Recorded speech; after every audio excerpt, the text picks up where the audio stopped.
એટલે સ્થાનિક સ્વરાજની આ ચૂંટણી કાલે રાજ્યભરની અંદર 10,000 કરતાં વધારે ઉમેદવારોના ફોર્મ ભરી ચૂક્યા છે। આજે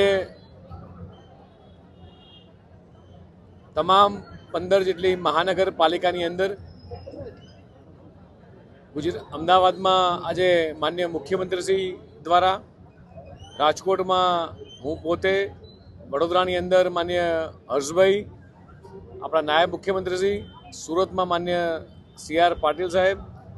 અને અન્ય મહાનગરપાલિકાઓમાં અલગ અલગ પ્રભારી મંત્રીઓ દ્વારા 15 મહાનગરપાલિકામાં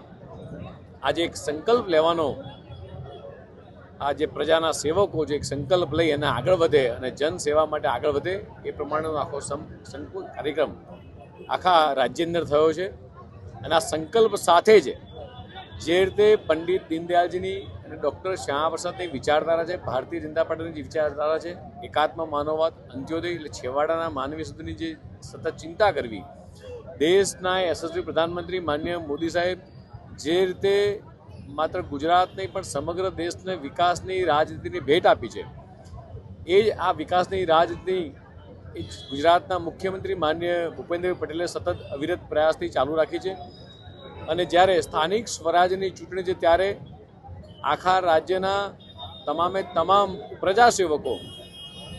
એ પ્રજાના કાર્યોમાં જોડાય, કેન્દ્ર સરકારની અને રાજ્ય સરકારની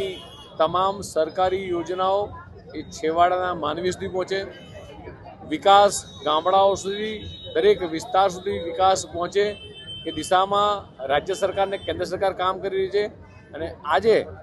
જ્યારે આ 15 મહાનગરપાલિકાની અંદર જ્યાં સંકલ્પ લેવડાયો છે અને આ જ કાર્યકર્તાઓ સતત પ્રજાની વચ્ચે રહી પોતાના 5 વર્ષની કારકિર્દીનો હિસાબ આપતા હોય છે અને એમાં આગળ વધે અને ગુજરાત રાજ્યના તમામે તમામ ઉમેદવારોએ, ભારતીય જનતા પાર્ટીના તમામે તમામ ઉમેદવારોએ જે ફોર્મ ભરે છે તેમાં ભવ્યથી ભવ્ય વિજય મેળવે। ભારતીય જનતા પાર્ટીનો કાર્યકર્તા એ હર હંમેશા બૂથમાં લડતો કાર્યકર્તા છે। 50,000 બૂથની અંદર આ કાર્યકર્તા સતત અવિરત એ પ્રજાના સેવાકીય કાર્યો લઈને પહોંચતો હોય છે। માત્ર ચૂંટણી સમયે જ નહીં પણ સતત પ્રજાની વચ્ચે રહેનારા ભારતીય જનતા પાર્ટીનો કાર્યકર્તા એ પ્રજાની વચ્ચે રહી અને પ્રજાની સેવા કરતો હોય છે। એના પરિણામના ભાગરૂપે આજે જે મુજબ માહિતી મળે છે, ચૂંટણી પંચ કદાચ સાંજે ડિક્લેર કરશે પણ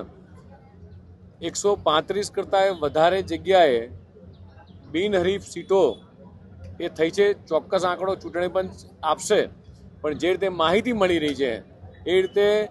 આખા રાજ્યભરમાંથી અલગ અલગ તાલુકા પંચાયત હોય, જિલ્લા પંચાયત હોય, નગરપાલિકા હોય, આની અંદર આજે